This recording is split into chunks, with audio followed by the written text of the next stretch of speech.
Flowers, kembali lagi di Belajar Rajut bersama saya Julan.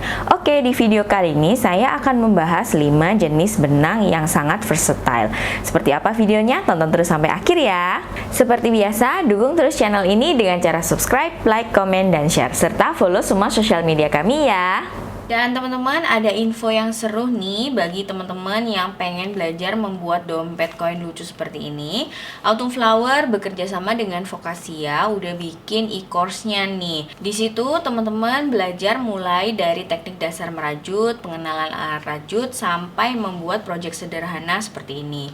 Dan jangan khawatir ya teman-teman, karena project-projectnya itu adalah project-project yang khusus banget didesain untuk teman-teman pemula.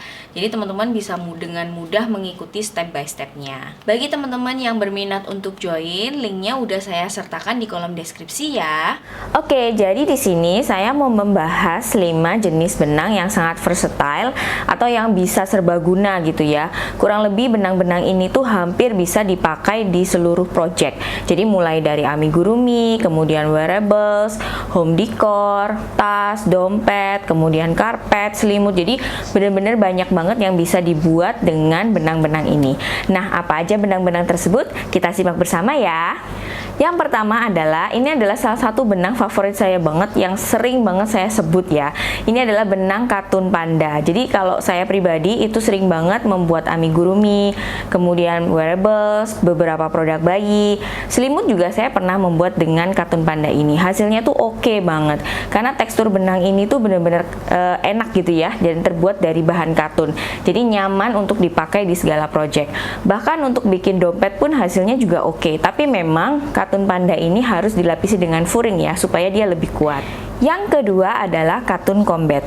Memang katun combat ini tuh sering banget dibuat untuk project-project wearables, tetapi dia bisa juga untuk membuat selimut, kemudian home decor, jadi seperti taplak meja, sarung bantal, itu bisa banget.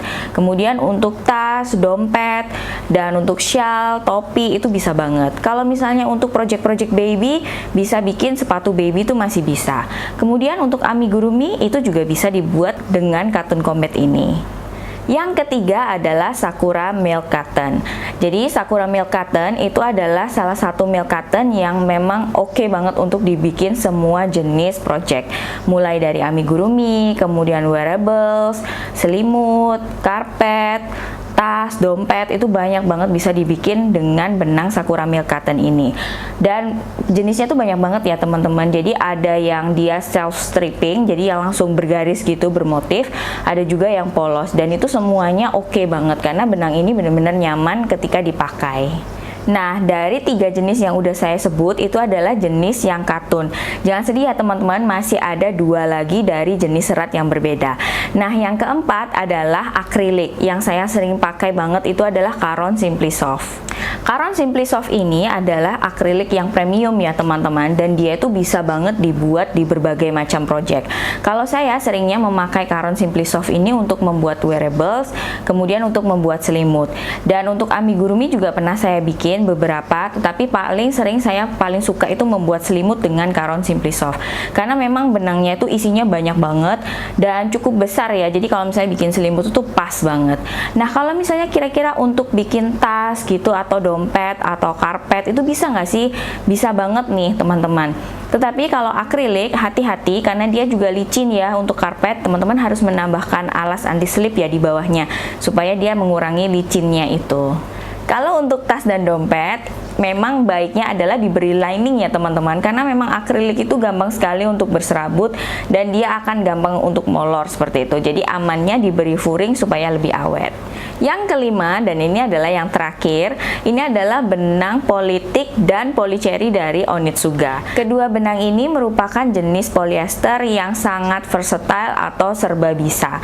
Jadi saya memang suka banget membuat tas dan dompet dari 2 benang ini ya, karena memang polyesternya itu empuk dan dia nggak gampang brudul gitu. Kemudian kalau dirajut itu nggak pedes di tangan gitu ya rasanya, jadi benangnya tuh bener-bener empuk banget. Kemudian kalau misalnya kira-kira dibikin wearables, bisa nggak ya benang polyester ini? Karena polyester itu kan kurang nyaman gitu ya kalau dipakai untuk wearables. Jawabannya adalah bisa, tetapi hanya untuk beberapa wearables aja. Contohnya misalnya topi atau sendal rumah itu masih bisa.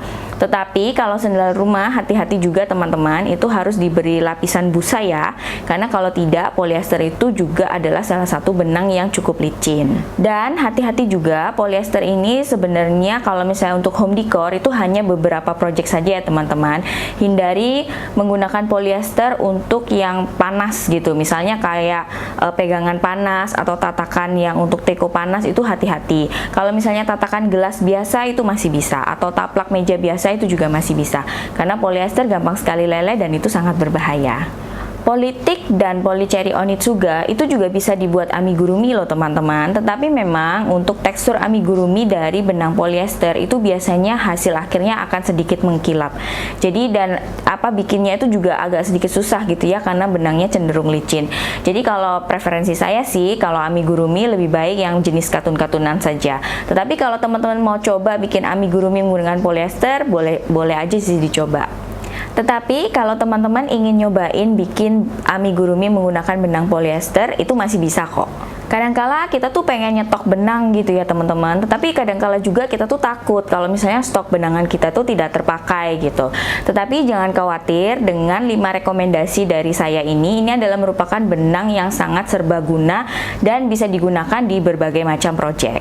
Jadi jangan khawatir nggak kepake, pasti kepake kok. Oke, itu tadi 5 rekomendasi benang serbaguna dari Autumn Flower. Semoga ini membantu teman-teman semua ya. Dukung selalu channel ini dengan cara subscribe, like, komen, dan share. Kita ketemu di video berikutnya. Sampai jumpa. Dadah!